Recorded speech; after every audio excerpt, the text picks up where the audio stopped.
Amém. Graça e paz, igreja. Quem foi pro passeio?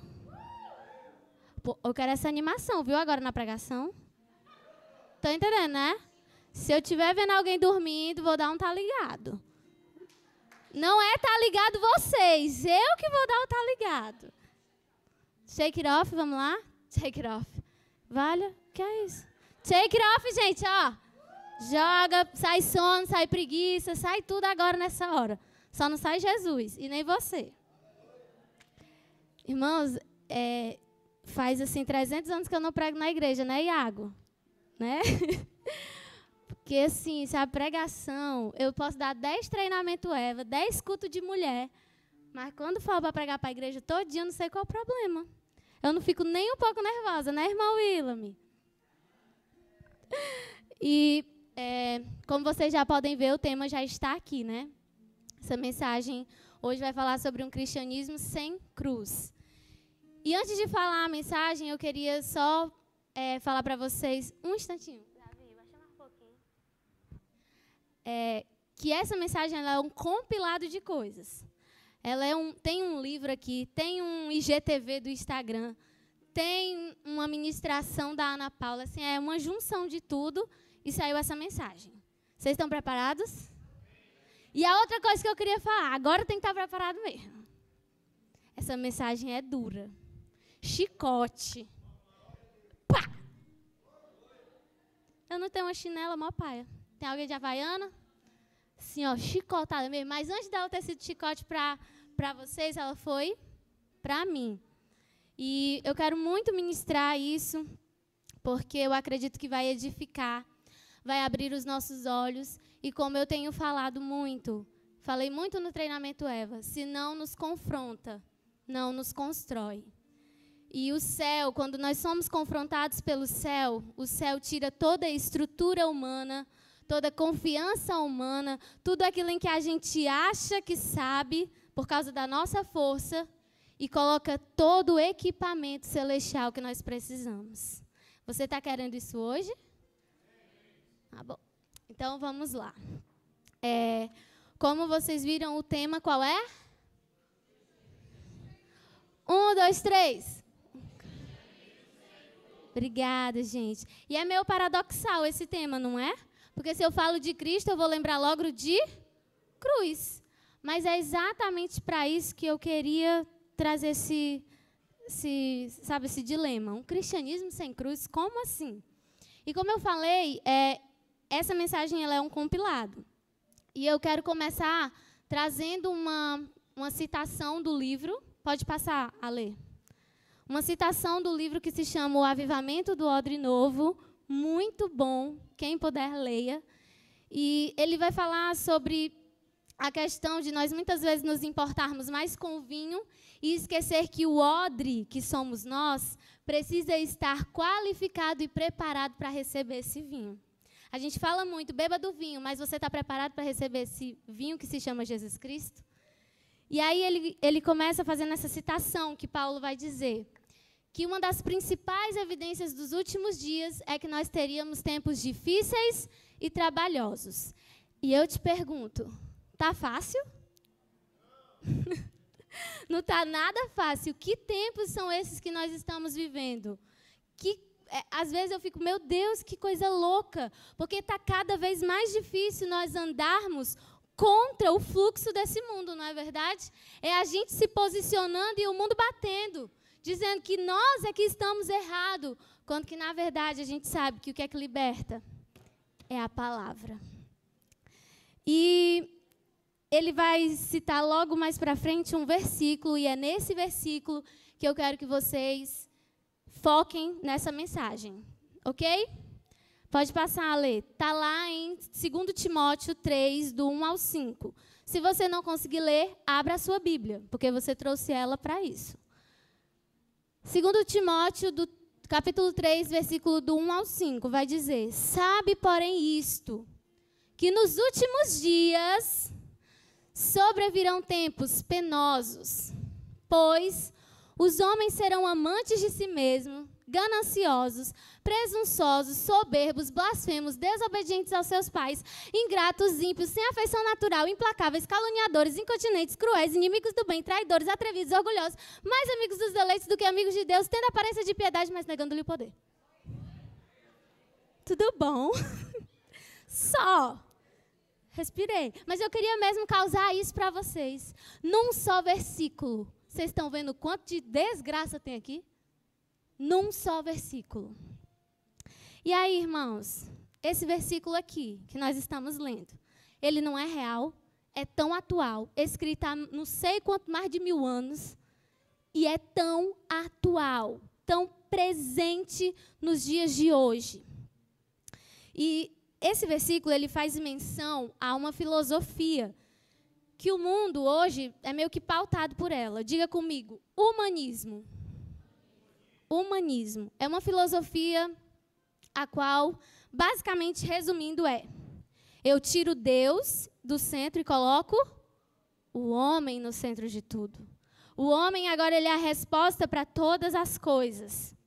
E todas as vezes em que nós tiramos Deus do centro e colocamos o homem no centro, isso vai nos gerar incredulidade no nosso Criador. E a gente precisa ter muito cuidado para que nós não nos enquadremos nesse conceito de... Muito bem, aos participantes. Nesse conceito de... Ai, gente, obrigada. Nada forçado. Nós precisamos ter cuidado para nós não nos enquadrarmos nisso. Porque muitas vezes o que é que tem acontecido? Presta atenção. As nossas pregações, elas estão muitas vezes pautadas no nosso eu. Você vai ser vitorioso. Levanta. Deus vai... Oxa! Deus vai te dar vitória. Levanta. Aquelas coisas, sabe? Pregações muito pautadas aonde? Deus tem que fazer pela gente. E o que é que a gente está fazendo pelo Senhor? E nós temos que ter muito cuidado, porque aqui está dizendo algo muito perigoso. Amantes de si mesmos. E as nossas pregações, quando elas se pautam e se fundamentam em algo que é centralizado no homem, ela está sendo corrompida por essa filosofia secular. E preste atenção, não tem problema eu dizer que você é vitorioso, que você é mais do que vitorioso. Mas deixa eu completar o versículo. Você é vitorioso pelo poder que há em Cristo Jesus. Você não é vitorioso por causa de você mesmo, você é vitorioso por causa dele. Então, se você quer ser vitorioso, você tem que cumprir aquilo que Hebreus 4,16 fala. O que é que fala? Acheguemo-nos com poder diante do trono da graça, para que recebamos o poder que nos socorre no momento da necessidade. Quer ser vitorioso? Se achega. E as nossas pregações, elas precisam ter muito cuidado, para que a gente não esteja aqui, sabe, só entretendo vocês. Ai, é porque a gente gosta, ó. Vocês estão tudo com cara de sono, é verdade. Mas se eu falar assim, Deus vai te dar uma casa, o Senhor está me dizendo. Oh, glória! Eu recebi. Você entende isso? Como é muito sutil, é muito sorrateiro. E aí, irmãos, quando a gente permite que de alguma forma essas ideias entrem no nosso meio, a gente corre um sério risco de nos desviarmos da verdade do Evangelho. Porque todas as vezes em que nós não chamamos o Espírito Santo para estar presente na nossa vida ou em qualquer conhecimento que venhamos buscar, nós vamos morrer.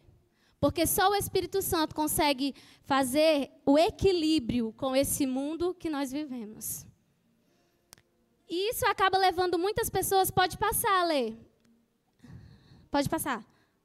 E isso acaba levando muitas pessoas a um estado espiritual, que é o estado espiritual mais tenebroso que nós podemos dizer desses últimos dias, que se chama apostasia. E eu achei interessante, tem um versículo bem aqui que você não vai conseguir ler, e eu vou ler para você, mas se você quiser saber, é 2 Timóteo, ou 1 Timóteo 4, do 1 ao 2. E esse versículo vai dizer assim, ó: mas o Espírito expressamente diz que em tempos posteriores, alguns apostatarão da fé, dando ouvidos a espíritos enganadores e a doutrinas de demônios, pela hipocrisia de homens que falam mentiras e têm a sua própria consciência cauterizada. Quando eu li esse versículo, eu achei algo muito interessante. Se você prestar atenção, quem é aqui nesse versículo que dá a notícia de que vão haver tempos em que o povo vai se apostatar da fé? O Espírito Santo. É o Espírito Santo que vai dar essa notícia. E logo nós podemos ver a nossa tamanha, imensa necessidade de nós estarmos cada vez mais em um relacionamento íntimo e profundo e decidido e abastecido com Deus. Amém, igreja? E por que isso? Porque só através do Espírito Santo é que nós não vamos ser enganados por essas doutrinas de demônios, por essas mentiras faladas pelos homens. Mas eu vou te perguntar aqui um negócio. Quem é que vai me responder? Vou escolher, estou brincando. O que é apostasia? Alguns cristãos já sabem o que é, né? Abandono da fé. Muito fácil. Porque a gente vem para a doutrina. Amém, igreja? E quem é que dá a doutrina nessa igreja? Meu marido lindo. Então venha, terça-feira, 7h30. E a apostasia, eu não queria só dizer para vocês que é um abandono da fé. Eu fui atrás do significado mais profundo. E a apostasia significa renegar algo. Afastar-se daquilo que um dia você acreditou. Abandonar um ensino. Rebelar-se. Mais uma vez, abandonar a fé. E é importante também ressaltar que nesse versículo, ele vai dizer que as pessoas dão ouvidos a essas doutrinas demoníacas, a esses ensinos de demônios. Ou seja, elas não vão ser críticas. O pessoal vai falar e elas vão... dou like. O pessoal vai falar que sexo antes do casamento é normal e o pessoal vai dizer assim, concordo. Ai, deixa os bichinhos, são tudo novo. Vão falar que, trair, não prezar pelo casamento é normal, está todo mundo separando mesmo, então vai. Falar que o homem deixar a prática natural que Deus deu para ele, se relacionar homem e mulher, está normal. Normalizando tudo, porque estão dando ouvidos a doutrinas e às mentiras declaradas pelos homens. Só que lá em 1 Timóteo 4 vai dizer que, no que tange a ouvir a sã doutrina da palavra de Deus, 1 Timóteo 4, depois leia, vai ser como comichão nos ouvidos. E eu te pergunto, o que é comichão?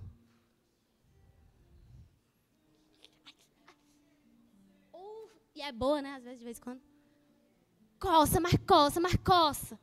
E, gente, você já teve uma coceira no ouvido? Tampa o ouvido. Aí tem uns que ficam igual um pouco. Meu marido estava vendo.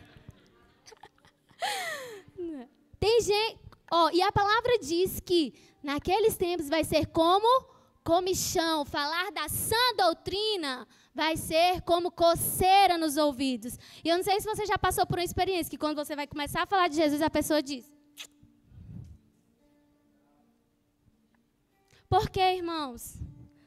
Porque estão enfeitiçados e cauterizados por todas as coisas que estão na sua própria consciência. E vale enfatizar que por causa disso tudo, por causa desses ensinos, dessa apostasia, nós podemos constatar mais uma vez nesse versículo a forte presença do humanismo. Porque aqui vai dizer que esses ensinos, essas falsas doutrinas, elas são introduzidas por quem? Por homens que falam mentiras. Mais uma vez a gente pode constatar o quê? A presença do humanismo, onde tira o poder transformador do evangelho e coloca essa função no homem. E homem não tem poder de salvar outro homem. Você e eu somos fadados a fracassos e a falir. Muitas vezes está os dois no chão. E como é que nós podemos confiar em doutrinas ou filosofias como essa? Podemos confiar? Não. E só o Espírito Santo, irmãos, é que ele pode nos tirar desse engano. Amém? Só o Espírito Santo faz cair toda essa beleza, que muitas vezes há beleza no engano. Muitas vezes está tudo maquiado, como foi ministrado aqui, né, Will? Máscaras. Minha filha, você já viu no Instagram, tem uns rebocos que transformam milagres, faz milagres. E muitas vezes o diabo está fazendo a mesma coisa e a gente está dando like. Por isso precisa do Espírito para nos arrancar desse lugar de engano. Amém, igreja? Isso é triste, por quê? Porque a gente vê pessoas permanecendo e se acostumando no pecado. Aí elas se tornam tudo... Ai, não fala não, tá doendo. Eu estou falando aqui. E pode ter pessoas assim, ó, nojenta. Porque dói, falar a verdade dói, mas ela te constrói. E tem um livro chamado Kryptonita, não é do Superman, mas tem um livro do John Bevere, que ele fala, ele cita uma parte lá, e eu queria trazer ela para vocês. Posso falar? E ele faz uma pergunta, na verdade esse livro faz uma pergunta, e eu vou perguntar aqui para vocês. Imagine o desapontamento de Deus quando as pessoas que Ele anseia trazer para perto dEle recusam-se a ir até Ele, mesmo declarando que são salvas por Ele. Muita contradição. Como você se sentiria se você se casasse com uma pessoa que ela se recusasse a dividir o quarto com você? E se sequer falasse com você ao telefone? E se apenas interagisse com você através de outra pessoa? Que tipo de relacionamento você teria com ela depois de tudo isso? Meio estranho, não é? E quando eu li essa indagação, essas perguntas feitas no livro, eu fiquei me indagando. O que eu faria, o que nós faríamos se nós víssemos a pessoa que nós amamos renegando tudo aquilo que um dia a gente construiu, tudo aquilo que um dia a gente acreditou, tudo aquilo que um dia a gente investiu? A gente ia ficar doido. Desesperado.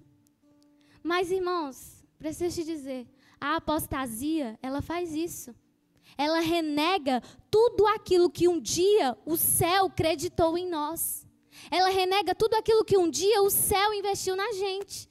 Você consegue entender isso? Isso é se apostatar da fé. E quantas vezes a gente não tem estado nesse lugar, nos tem acontecido essas coisas, sabe? Muitos dizendo assim, não, eu tenho Deus, eu acredito em Deus, mas não revela o exemplo de Jesus. Nós precisamos começar a ter um senso de desespero, irmãos. Estava conversando com a minha mãe ontem, foi quase uma mentoria, mãe. Conversando com a minha mãe ontem, eu dizendo, mãe, o problema... agora eu vou me emocionar. Começou. Oh, meu Deus. Eu falando, mãe, o problema é que tantas vezes a gente tem a palavra de vida, que é viva, mas ela não se torna viva dentro da gente. Sabe por quê, irmãos? Porque quando eu leio aquela passagem que Jesus fala assim, ó, vai ter um dia que ele vai poder olhar para mim e vai dizer assim, bem-vindo à casa de meu pai. Mas eu também corro o risco dele olhar para mim e dizer, eu não te conheço. Aparta-te de mim. E isso tem que causar um desespero dentro da gente. Esse é que tem que ser o nosso verdadeiro medo.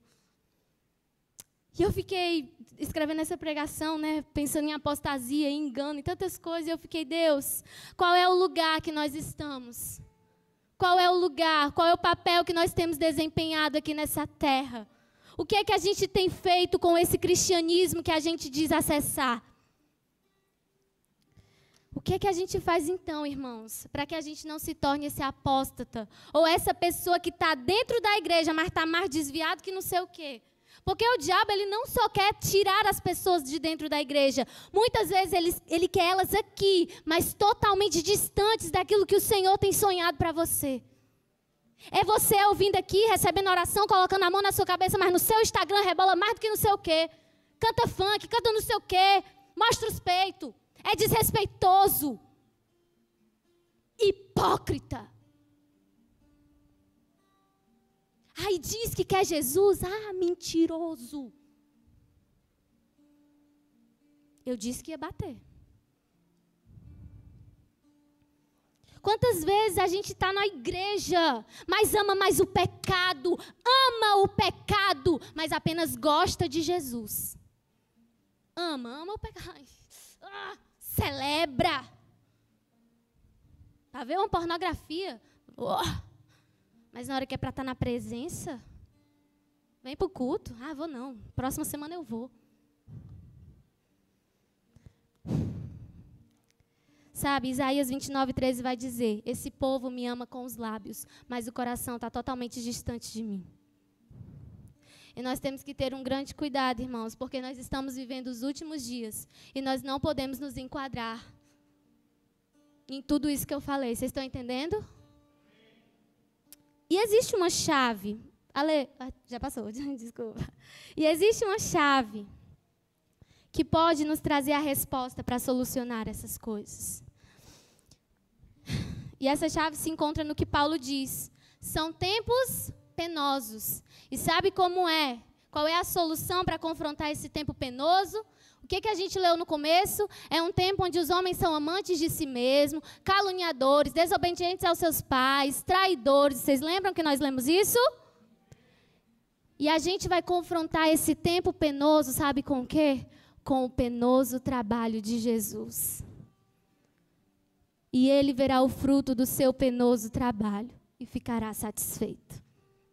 E eu te pergunto, você sabe qual foi o penoso trabalho de Jesus? A cruz foi o penoso trabalho de Jesus. E eu fui pesquisar um pouquinho sobre o que era a cruz. E eu achei uma definição que eu quero trazer para vocês. E ela vai dizer: a cruz ela é símbolo no sentido mais sagrado da palavra, mais sacramental que possa representar. Ela é justamente o poder sagrado de Cristo que nos liberta do poder da morte, do pecado e de toda a escravidão. A cruz é o símbolo dos libertos, dos salvos e dos redimidos. Irmãos, quando a gente olha para a cruz, tem que arder, porque eu olho para ela e penso: um dia estava sobre mim, estava sobre nós uma maldição, um jugo de ira. E quando eu olho para ela, eu me lembro que alguém morreu pelos meus pecados, se sacrificou, foi tão humilhado, mas que ressuscitou ao terceiro dia, e por causa disso, ele me fez mais do que vitorioso. Isso é a cruz. Isso é a cruz de Cristo. Ela não é só meia boca, ela não pode ser só um enfeite. Ela tem que ser a vitória da nossa vida. A gente tem que pegar e falar assim: eu sou livre. Entendeu, gente? Entendeu? A gente é livre. Porque foi para a liberdade que o Senhor nos conquistou. Está na Bíblia, é só ler. E a Bíblia relata algo bem interessante. Por favor, para o tempo. Lá em Lucas 9:23, Jesus vai falar assim, ó: se alguém quiser vir após mim, negue-se a si mesmo, tome a cada dia a sua cruz e siga-me. E a indagação é, irmãos, por que nós queremos viver um cristianismo sem cruz? Por que tantas vezes a gente está querendo não carregar a nossa cruz, se o nosso próprio Cristo carregou uma? Será que a gente tem dito: ok, Senhor, eis-me aqui, eu respondo ao teu convite com senso de responsabilidade? Ou será que a gente tem negligenciado essa convocação e esse relacionamento? Como é que a gente tem se empenhado para revelar esse penoso trabalho de Cristo aqui na terra? O que é que a gente tem feito? E essa mensagem, eu falei que ela era um compilado de... Ela era um compilado de coisas. Obrigada pela participação. Domingo, quando a pastora pregou aqui, ela falou algo sobre estômago espiritual. Se você não lembra, foi porque você não veio. Mas ela falou sobre estômago espiritual. E ela falou sobre nós termos fome e sede de Deus. Quem lembra? Amém, alguns. E quando ela falou sobre nós termos fome e sede de Deus, porque nós temos um estômago espiritual, sim, que nós somos alimentados por uma comida do céu, sim. E quando ela falou, me lembrei da ministração da Ana Paula Valadão no DVD A Canção do Amor. E eu queria trazer para vocês um pouquinho dessa ministração. Ela está lá em Cantares, livro de Cantares, capítulo 5, versículo do 2 ao 7. Não precisa você abrir. Mas Cantares é um livro que até hoje não sabe. Alguns defendem que é para homem e para mulher, e outros fazem um paralelo com Cristo e a igreja, né? Mas eu queria fazer esse paralelo com Cristo e a igreja. E ele vai falar na figura do amado e da amada, ou seja, de Cristo e a igreja. Faz essa metáfora aqui comigo. E esse texto vai dizer que a noiva, a amada, ela estava deitada. Estava lá deitada, se arrumou, ponto de bala para tirar o sono. E aí, o amado chega na porta e, quando ela escuta, ela reconhece que é ele. Mas ela fala assim, não, eu já passei meu creme da paixão, tomei meu banho, já estou deitada. Eu não quero me levantar. E aí, ela não se levanta, o amado vai. Só que, ao mesmo tempo que ela fica nesse dilema, o coração dela entra em conflito, ela se levanta da cama e corre em direção à porta para ver se o amado estava lá. Quando ela abre a porta, adivinha? Ele estava? Não estava. E só tinha lá o cheirinho dele. E quando ela vê que ele não está lá, ela sai pelas ruas da cidade desesperada procurando ele. Cadê o meu amado? Onde está o meu amado? Não, meu amado. E sabe o que acontece? Porque ela saiu como uma louca, bateram e espancaram ela. Os guardas não a tinham reconhecido. E batem, espancam e arrancam o véu dela. E é interessante falar sobre essa questão do véu, porque naquela época, para uma mulher oriental, arrancar o véu era símbolo de desrespeito. E eu, pesquisando um pouco, tem 3 comentários bíblicos do Thomas Cook, do Joseph Besson e do John Wesley, que vão falar que essa simbologia de arrancar o véu significa que você não tem relacionamento com Cristo. E sabe o que é interessante? Através de tudo isso, quem era que estava batendo na porta? O amado. E a palavra diz que ela reconheceu que era Ela reconheceu, não foi, irmãos? E esse texto, ele é para nós, para a gente. Aí você vai dizer, quando eu comecei a escrever, eu fiquei num dilema. Eu fiquei assim, Deus, essa mensagem, ela é muito para a pessoa que está dentro da igreja. Porque Jesus, né? Tem visitante, tem pessoa que a gente nunca viu, que vai vir aqui na igreja a primeira vez. E na hora que eu comecei a entrar num dilema, né, dessas questões, o Espírito Santo falou assim comigo, filha, pergunta quem é que não me conhece. Pergunta aqui quem é que nunca ouviu falar de mim. Quem é que nunca ouviu falar de Jesus? Quem é que não sabe que Ele é o Salvador do mundo? Que Ele é o Redentor da nossa vida? E eu tenho certeza que todos que estão aqui sabem quem Ele é. Agora, se são íntimos, é outra história. A questão, irmãos, é que esse texto é voltado para nós. E nós precisamos entender que essa amada tinha prazeres. E eu fiquei perguntando, será que nós temos sido essa amada que tem prazer nos princípios? Como o salmista fala, eu encontrei prazer, Senhor, em cumprir os teus mandamentos. Será que nós temos sido essa amada que ama estar com o amado e se relacionar com o amado? Ou será que nós temos sido uma amada que só tem prazer nas suas próprias vontades, que quer ficar deitada e confortável, o próprio umbigo? Sabe, essa semana o Dizscope, eles publicaram um videozinho muito pontual. E vou te dizer, o nosso mundo ele tá assim, ó, cheio de vontade. Parece aquele menino mimado. É o mundo da gente hoje. E lá em Romanos, capítulo 1, especificamente no versículo 24, ele vai dizer que o maior castigo que nós podemos receber é o de nós sermos entregues às nossas próprias vontades. Sabe por quê, irmãos? Porque a nossa vontade ela é corrompida, ela é má, ela é ruim. Sabe qual é a boa vontade? A de Deus, ela é boa, ela é agradável e ela é perfeita. O pior castigo que nós podemos receber é quando Ele olhar para a gente e dizer assim, ó, ok, que seja feita a tua vontade. Você consegue entender isso? As nossas vontades têm nos distanciado da presença de Deus. Olha só o que é que a amada fez. Ele estava o quê, irmãos? Batendo na porta. Mas a vontade dela de permanecer deitada fez ela perder aquele momento com Ele.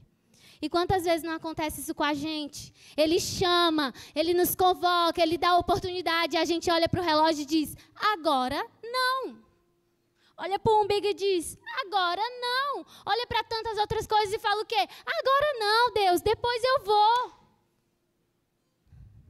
Não é hora para estar com você agora. E a gente dá lugar a tantas outras coisas, prioriza outras coisas, prefere fazer outras coisas, gosta do futebol, gosta de sair com um amigo, gosta de fazer não sei o quê, mas na hora de dedicar tempo e relacionamento com Deus, é raso.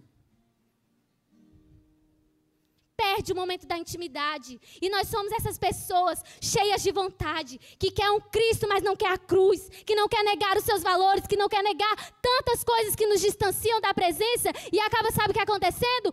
Para de perceber o que de verdade tem valor, que é a eternidade. Você quer ver, irmãos? Eu vou citar aqui, ó. A gente tem apetite por televisão, por Instagram, por Netflix, por YouTube, por jogar bola, por ir no shopping, por ir na feira, por tantas coisas. Mas na hora que fala assim, vamos ter um momento com Deus, sai correndo, sai correndo, sai correndo. A gente fala assim, ó. Eu quero uma pizza, um hambúrguer, uma calçada 135, Deus. Manda, Senhor. Eu quero um brownie. A gente tem apetite por comida, à torta e à direita. Mas na hora de fazer um jejum, corre longe. Faz logo... Jejum, coisa chata, eu não gosto de fazer. A Bíblia diz que nada é obrigado, nem por força, nem por violência. Ah, vai tomar um banho. Quando é para fazer um jejum, eu não posso ficar sem o meu cafezinho. Olha, você não pode ficar sem Jesus. É isso que você não pode. O seu café é substituível à presença de Deus? Não. A gente tem vontade de ficar com um amigo, de fazer programa, de assistir o Miranha. E eu vou. Estou profetizando. Mas na hora que... recebe marido. Mas na hora que fala assim, vamos fazer o TSD, ficar sozinho com Deus... Bate um desânimo, uma preguiça. E quantas vezes a gente não está sendo assim? Pessoas que estão sendo convidadas a deixar ele abrir a porta. Deixa ele entrar. E o que a gente faz? A gente foge. Apocalipse 3:20, eis que estou à porta e bate. Se alguém ouvir, eu entrarei contigo, cearei. Não. Olha, isso aqui foi falado para uma igreja, foi falado para gente que conhece ele. E eu falei aqui, alguém aqui não conhece Jesus? Não. Então é para você, não é para quem está lá fora que nunca ouviu falar, é para você que está aqui dentro que sabe quem ele é. Por isso, irmãos, quando ele bater, quando ele te chamar, sabe o que a gente tem que fazer? Saltar da cama, sair do conforto, sair do momento de banquete, desmarcar todos os outros encontros e correr para a presença do amado. A gente precisa correr para não sofrer com os enganos desse mundo, lembra? Lembra que a gente leu? O povo está se perdendo porque está sendo enganado pelas doutrinas desse mundo. E a gente não pode ser confundido como a amada foi. A amada foi espancada porque ela não estava com o amado. Ela não tinha o cheiro, ela não tinha a aparência, ela não era protegida por ele. Você consegue entender? Que às vezes a gente está sofrendo por causa disso. Não é porque a gente tem testemunho, é porque a gente não tem testemunho.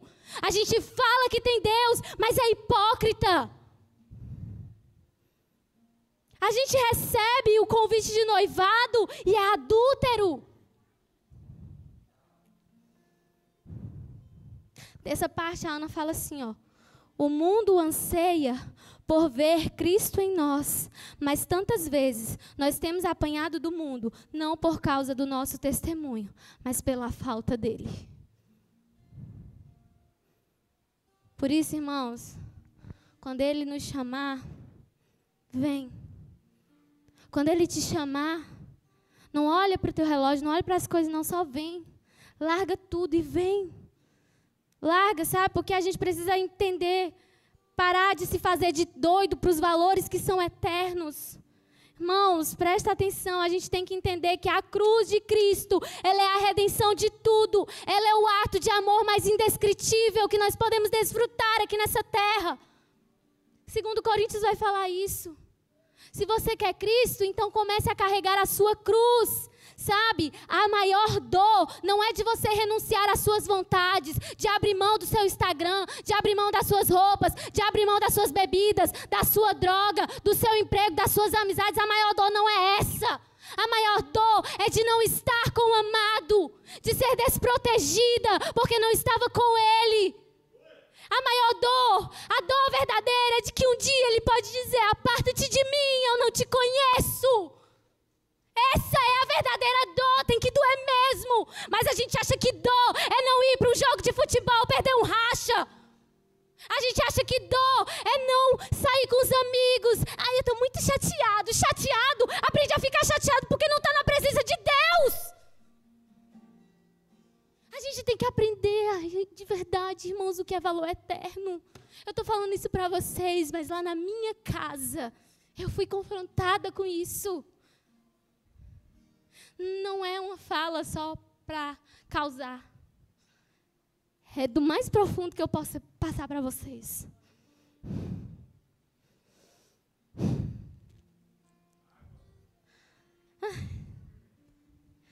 Vocês entendem que é muito triste viver um cristianismo sem cruz? Que a cruz ela é fundamental para as nossas vidas? Eu comecei falando de um cristianismo sem cruz. E eu quero terminar mostrando o que é viver um cristianismo com cruz. Pode passar esse aqui, Ale. Tem um vídeo na internet que eu queria trazer aqui para vocês hoje. Não sei se todos já viram. Mas essa jovem criança, ela tem testemunhado e ela tem se dedicado a viver uma vida de cristianismo com cruz. E ela tem vivido o que lá em Joel 2:28 vai dizer: e há de ser que depois derramarei o meu espírito sobre toda a carne, e vossos filhos e vossas filhas profetizarão, os velhos terão sonhos e os jovens terão visões. Vocês lembram que eu comecei citando versículos sobre como seriam aqueles que são enganados pelas falsas doutrinas deste século? Mas eu quero terminar dizendo que nós podemos nos enquadrar nesse versículo. Ele derramará o seu espírito. E nós que somos filhos e filhas, vamos profetizar. E nós que somos aqueles que têm o poder da palavra, vamos revelar a verdadeira glória de Deus. E eu queria que você assistisse esse vídeo, entendendo que essa menina, jovem criança, ela tem se posicionado para viver um cristianismo com cruz e anelado por uma eternidade. É rapidinho, mas eu quero que você assista com muita atenção. Não se canse, mas preste atenção em tudo que vai ser falado. É um testemunho de uma jovem que teve a visão de Jesus.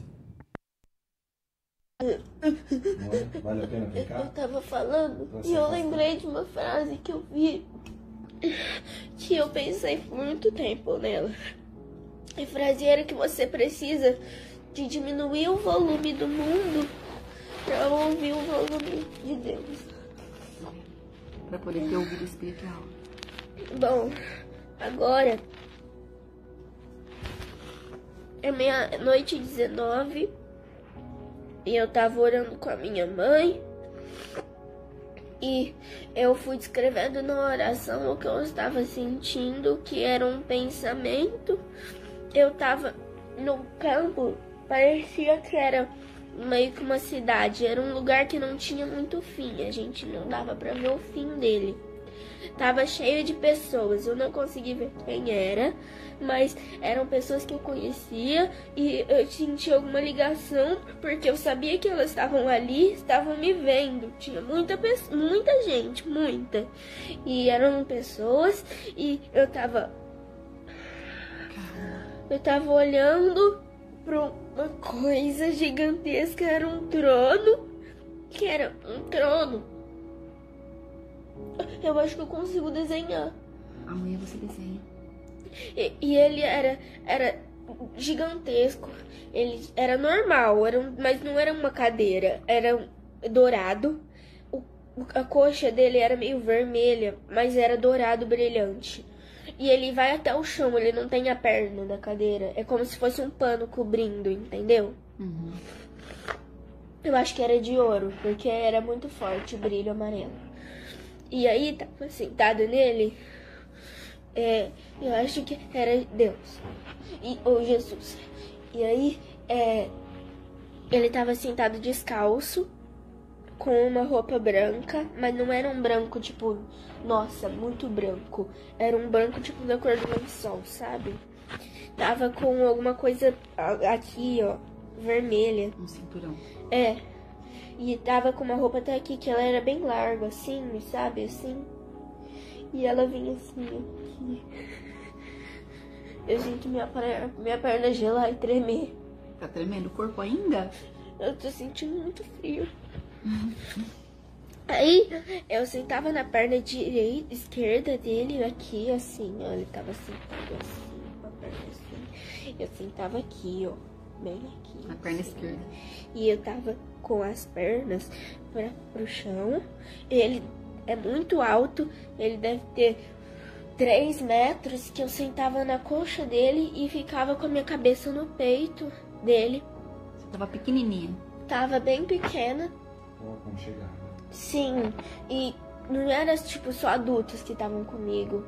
Era um monte de pessoas, uma multidão, sabe? Uhum. E aí a gente tava lá e eu tava sentada lá e eu sentia que ele me abraçava. Mas é um abraço que parece que ele tá pegando o nosso corpo inteiro. Não é um abraço que pega até aqui, ó. Até aqui. É o corpo todo. É um abraço que pega o corpo inteiro, dos pés até aqui, ó.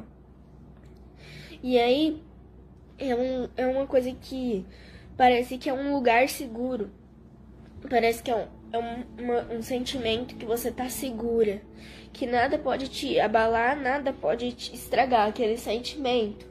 Parece que nessa hora, se você sentir...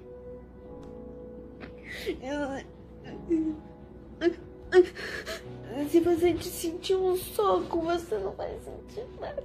Pela proteção.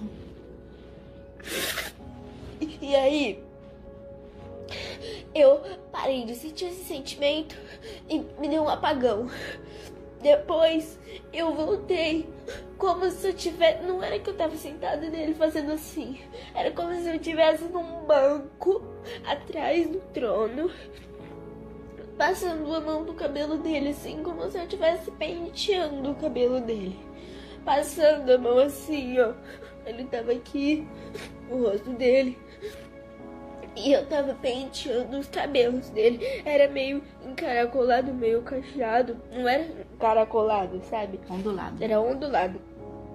E aí, era marrom mesmo, não castanho, era marrom.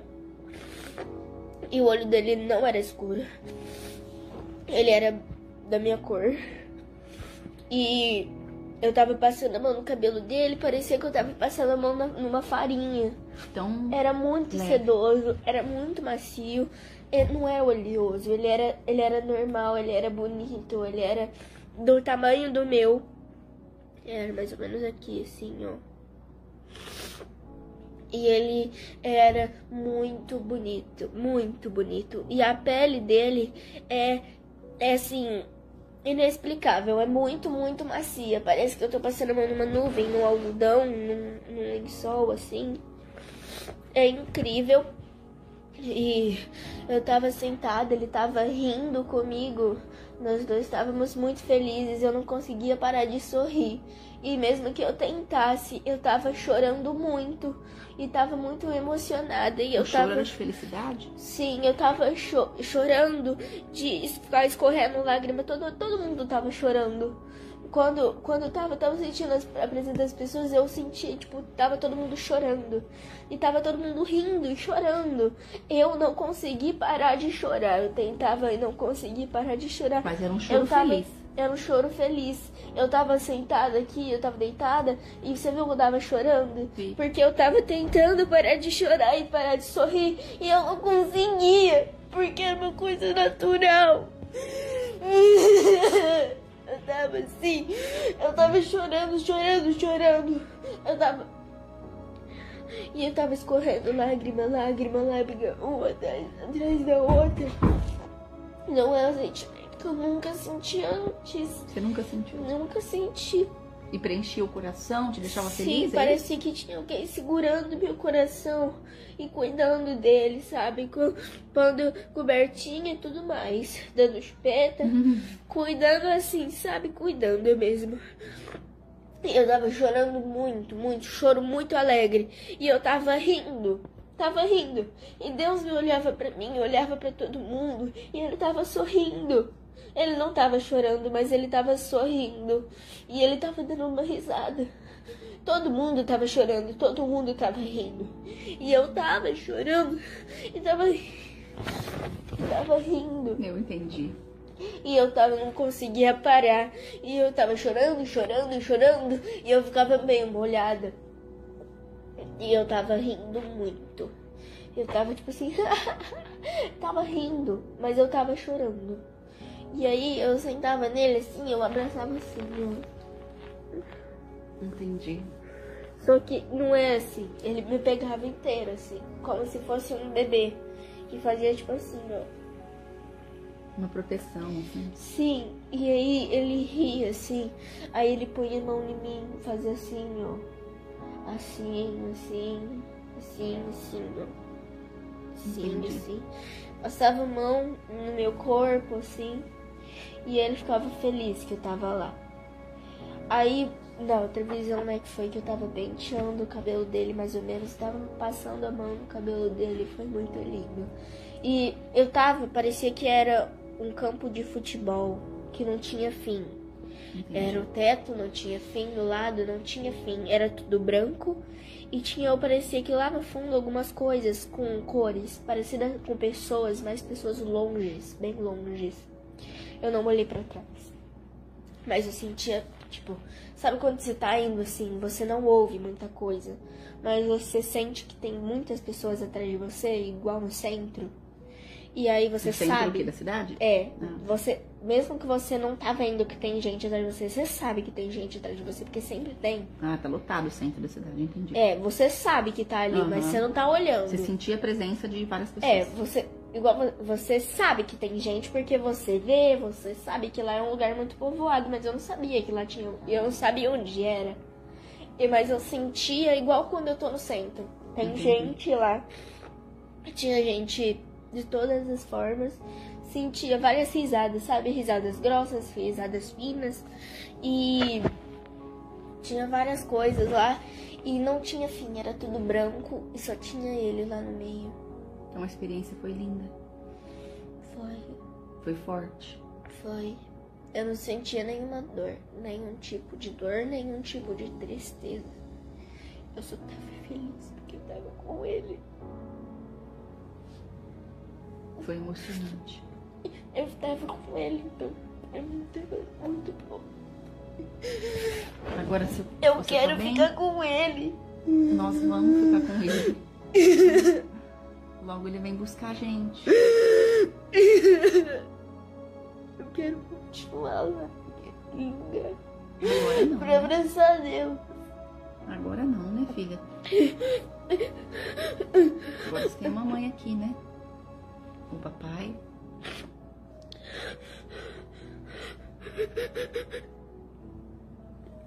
E vale a pena buscar Deus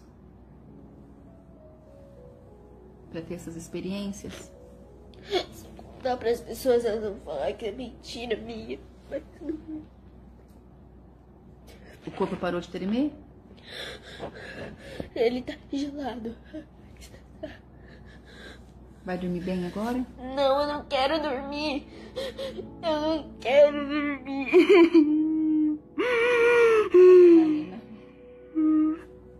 Eu não quero dormir. Quer orar mais um pouquinho com a mamãe? Quer? Então pode desligar o testemunho. Pode. Então fala tchau.